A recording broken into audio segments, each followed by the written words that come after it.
Bloomberg Audio Studios. Podcasts, radio, news. This is the Bloomberg Daybreak, your podcast available every morning on Apple, Spotify, or wherever you listen. It's Tuesday, the 1st of April in London. I'm Caroline Hepker. And I'm Stephen Carroll. Coming up today, the S&P 500 suffers its worst quarter versus the rest of the world since 2009, as the Nasdaq also underperforms. President Trump will announce his plan for so-called reciprocal tariffs in the White House's Rose Garden tomorrow. Plus, facing a fork in the road, the UK's Supreme Court is to decide if British banks owe car buyers tens of billions in compensation. Let's start with a roundup of our top stories. The Nasdaq 100 has posted its worst quarter in nearly 3 years, down 8.3% in the first 3 months of 2025. Concerns of an AI bubble combined with tariff uncertainty and fears of a US recession saw investors pulling back from the tech-heavy index. Chipmaker Nvidia has seen its shares tumble 28% from a January peak, while Broadcom is down 33% from its record high in December. Other mega caps, Microsoft, Amazon, Alphabet and Meta, have all fallen 20% or more from their own records. Here's JP Morgan Global Market Strategist Stephanie Aliaga. So I think what's really hurting tech right now is just the fact that for investors looking to de-risk portfolios, like that's the source of risk in their portfolios, is given how much of equity outperformance we've had in those names. We've seen this rotation towards other areas of the market that are better positioned, perhaps in the midst of this trade war: energy, materials, utilities, financials, perhaps. Stephanie Aliaga was speaking after 2 warnings last week about the potential oversupply of data centres, including from the co-founder of Alibaba. It's also been a quarter to forget for the S&P 500. Despite eking out a small gain on Monday, the equity benchmark posted its worst period versus the rest of the world since 2009. Meanwhile, European defence stocks have helped to drive an historic quarter of outperformance for European equities. In dollar terms, the Stoxx 600 has had its best ever quarter versus the S&P 500. But Brad Bernstein at UBS Private Wealth Management says this could be the high watermark for Europe.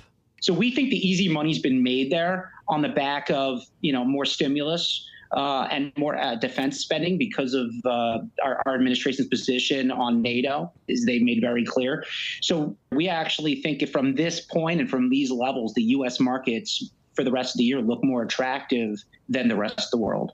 However, Brad Bernstein's optimism on the US isn't shared by everyone. Yesterday, Goldman Sachs' David Kostin cut his S&P 500 end-of-the-year target to 5,700 versus his previous estimate of 6,200. The Wall Street benchmark closed at just over 5,600 yesterday. Donald Trump will unveil a so-called reciprocal tariff plan tomorrow in the White House's Rose Garden. White House Press Secretary Caroline Levitt says the announcement will feature country-based levies and that the president is committed to implementing sectoral duties, but they will not be the focus.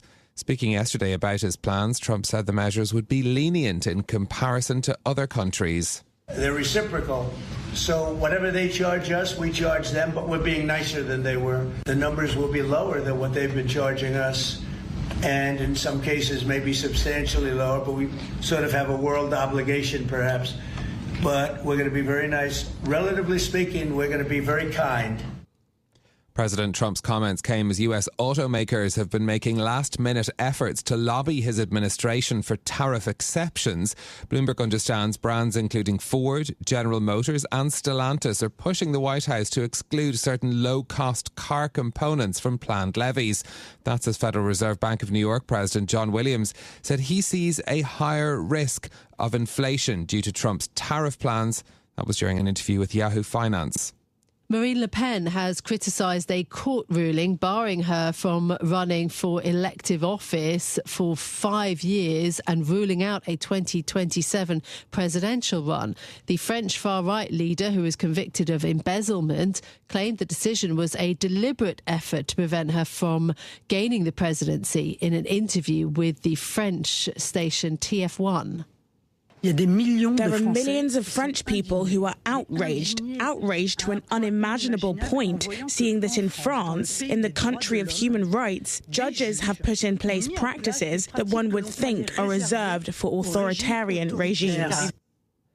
Marine Le Pen speaking there via a translator. She was a top contender for the presidency, according to recent polls.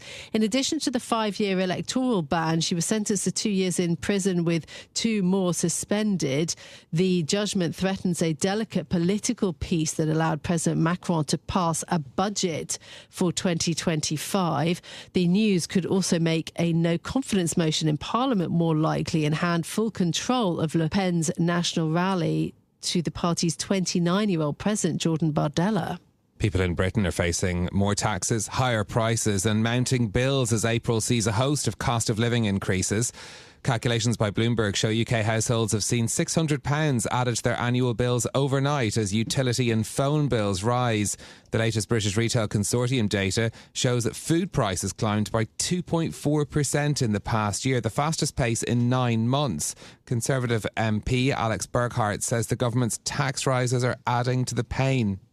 People's bills are going to go up. Council tax is going to go up, water bills are going up, train fares have gone up, and people are going to start losing their jobs and businesses are going to start shutting down because of the tax changes that the Chancellor has made. That is what is happening now. That is a clear and present danger to the British economy. Burghardt's party oversaw the first parliamentary term in modern history where living standards fell in Britain, but the perception of worsening hardship is dangerous for the Labour government after it ran on a pledge to reverse that trend. UK banks are bracing for an estimated cost that could run up to £38 billion if a Supreme Court hearing goes against them. A ruling on motor finance has already hit many UK bank stocks and goes before Britain's top court today. Bloomberg's James Wilcock has more. It has the potential to be the UK's most expensive consumer scandal in a decade. Last year, a court had ruled banks that paid commissions to car dealers without consumer consent were unlawful. Now, Lloyds, the UK's largest provider of car finance, has earmarked £1.15 billion so far for any potential payouts. Here's their CEO, Charlie Nunn, talking to us in February. It has created uncertainty in investors. The core theme really is the Court of Appeal came out with a decision that was at odds with 30 years of regulation. And we always said that we really need clarity on this quickly because it creates an investability problem, not just for UK financial services, but actually the UK more broadly. Now it's up to Britain's top court to settle the matter. They hear arguments over the next 3 days. It's one of the most watched cases in years, with implications for any business that provides credit for people buying goods in the UK, as well as the international investors who back them. In London, James Wilcock, Bloomberg Radio. Those are our top stories for you this morning. Now let's get to the market. So the S&P 500 we mentioned ended in the green yesterday, but actually stock futures are now down almost 0.3%. Most of yesterday's gain being erased then today. US markets underperformed world equities in the first quarter of the year. The Nasdaq falling by 8.25%, the worst quarter actually in 3 years. The standout for the last quarter, of course, was gold, rising 19%, the best quarter since the 1980s. And this morning, you've got another record high for bullion, $3,142 right now. The MSCI Asia Pacific Index is up this morning 0.8%. You've also got gains on the CSI 300 and mainland Chinese indices after the Caixin manufacturing PMI beat forecasts. So those are the markets. In a moment, we'll bring you more on the hit to US stocks in the first quarter, plus the latest that we know about the tariff plans expected tomorrow. But in the story that caught our eye this morning, the new Michelin Guide for France is out. 31 3-star dining rooms, including 2 new additions. So one restaurant in La Rochelle, which is owned by Christopher Coutanceau, and Le Coquillage in Brittany in Saint-Méloire-des-Anges, just near Saint-Malo as well, being added to the 3-star list as well. This is one of those things where I start going down the list and I think, well, I haven't been to any of these places. And then you go further down the list and you get to the 2 stars and the 1 stars. And I think on the 1 stars I've been to a couple of them, but not many. Well, a project, perhaps. There's 57 new one-star restaurants, so you can give them a go.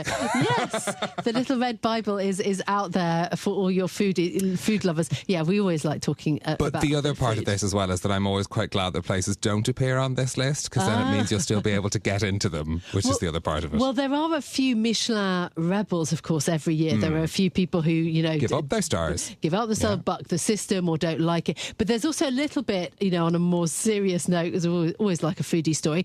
there's a bit of extra pressure on France to pull in more tourists. Remember, there was a record number of tourists in 2024 because France hosted the Olympics, but then given tariffs and the economic pressure, there's a little bit more pressure now to bring in all of those kind of food tourists to France. Yeah, I mean, also the currency changes as well. The slightly stronger euro too is going to make things a bit more expensive for American tourists coming to Europe too. But anyway, that's a story you can read more of on Bloomberg.com and on the terminal. Now, amid President Donald Trump's anticipated tariff rollout tomorrow and fears of an artificial intelligence bubble, markets have seen added volatility. The Nasdaq posted its worst quarter in nearly 3 years, and gold hit a fresh record high overnight. Joining us now is Bloomberg's Markets Live strategist, Mark Cranfield. Good morning, Mark. The Mag 7 led US stocks higher for most of the past 2.5 years, but not at the start of this year. Why? There's a few parts to this, but I'll keep it brief. So US exceptionalism is being questioned heavily. People are having second thoughts about what it means for the policies under Donald Trump. Initially, I think people thought that it would be very good, expansionary initially for the US economy. That doesn't appear to be the case as people have second thoughts. Investors seem to be thinking that quite a few of these, particularly tariff-related policies, will actually be damaging to the US economy in the near term, so take a hit to growth. So that's partly why tech stocks have come back. And then you've also got competition. Finally, there is an alternative. Chinese tech companies, thanks to DeepSeek and related AI products, they seem to now be a tangible alternative to the US. And of course, they're underpricing a lot of the things that NVIDIA and its colleagues were doing. So you've got a number of things coming together. There'll be other factors as well. But certainly going into the Trump presidency, tech was priced for perfection in the United States. There appeared to be no alternative. Finally, people are seeing there are other places around the world they might be able to deploy their money, and they're questioning whether the American economy can produce the same kind of results as it has over the past few years. And of course, key to that is going to be what we're expecting to learn about tariffs. And we're going to get into that in a moment with our colleague Derek Waldbank. But in terms of the market expectations, are markets expecting clarity from this announcement from the US president tomorrow? There'll be some clarity in the sense that whatever is announced from President Trump will add a little bit more detail to some of the speculation that we've seen over the past few days. But I suspect that is only the beginning of the story. If you're an investor, you'll be looking for not just what comes out on that side of the equation. You'll be looking for the reactions from Europe, from China, from Japan, all the countries that will be affected by whatever lands this week in terms of the tariff. It is not a one-sided equation. It's not as though they're just going to dump a bunch of tariffs on the world and everyone's just going to sit back and say, well, that's it. It doesn't sound like it's going to be the case at all. Several countries have already said they will reciprocate in some form or another. Exactly what, we don't know yet. Now, that makes, from an investor's point of view, really that just muddies the waters even further. So it's no wonder that people are taking a very defensive approach to things, and it isn't likely to get any better in the near term. It looks as though the second quarter is going to be just as difficult for traders as it was in the first quarter. So what about havens briefly? The dollar's had its worst start to the year since 2017, but it's gold that has hit another record high today.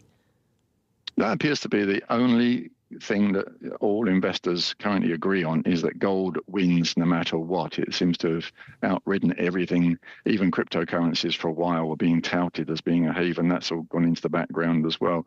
The US dollar story probably has further to run because that is related to the US exceptionalism. As that breaks down, the easiest place for macro traders to express that is on the currency.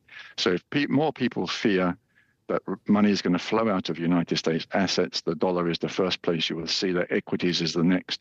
Treasuries are in a slightly different space because, of course, people would expect at some stage the Federal Reserve to lower interest rates if they fear slower growth. So treasuries can probably hold up.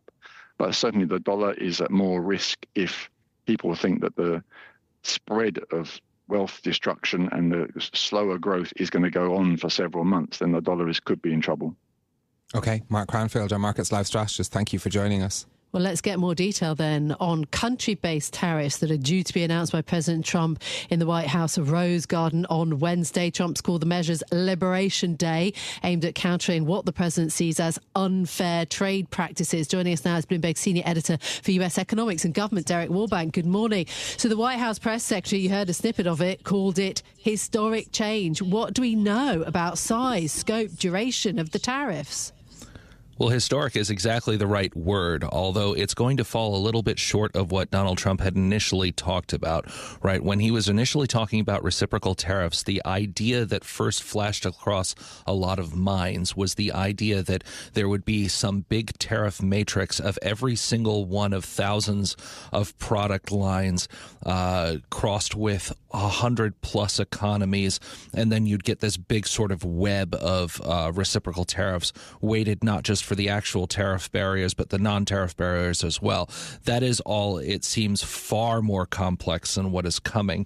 And in addition to sort of potentially country-by-country levies, you're also going to see Trump has said repeatedly that these will be less stringent than he sees the reciprocal levy fair point as being, if you will. He said he's made a point of saying that these are going to be a much kinder than perhaps they otherwise could be. What about in terms of the retaliation this might provoke? What sort of expectations do we have? Well, that's the real key question, isn't it? And I think that there's a lot of U.S. industries that are looking at that right now. So far, countries broadly are keeping their powder dry, waiting to see what's going to be publicly unveiled. There have obviously been a lot of efforts to pre-negotiate, to try and play up trade relationships. That has worked for some, maybe not as much as they would like. But it is also clear from Trump administration officials that they see these reciprocal tariff announcements as maybe a starting point for future negotiations. Now, markets have kind of gone back and forth about what this is actually going to be in practice. Trump has said, you can have these negotiations, but also said that he doesn't want to have too many in the way of exceptions. So we're going to have to see where this goes. But I would look at April 2nd, broadly speaking, as a start point, not a finish line. This is Bloomberg Daybreak Europe, your morning brief on the stories making news from London to Wall Street and beyond. Look for us on your podcast feed every morning on Apple, Spotify and anywhere else you get your podcasts. You can also listen live each morning on London DAB Radio, the Bloomberg Business app and Bloomberg.com. Our flagship New York station is also available on your Amazon Alexa devices. Just say, Alexa, play Bloomberg 1130. I'm Caroline Hepker. And I'm Stephen Carroll. Join us again tomorrow morning for all the news you need to start your day, right here on Bloomberg Daybreak Europe.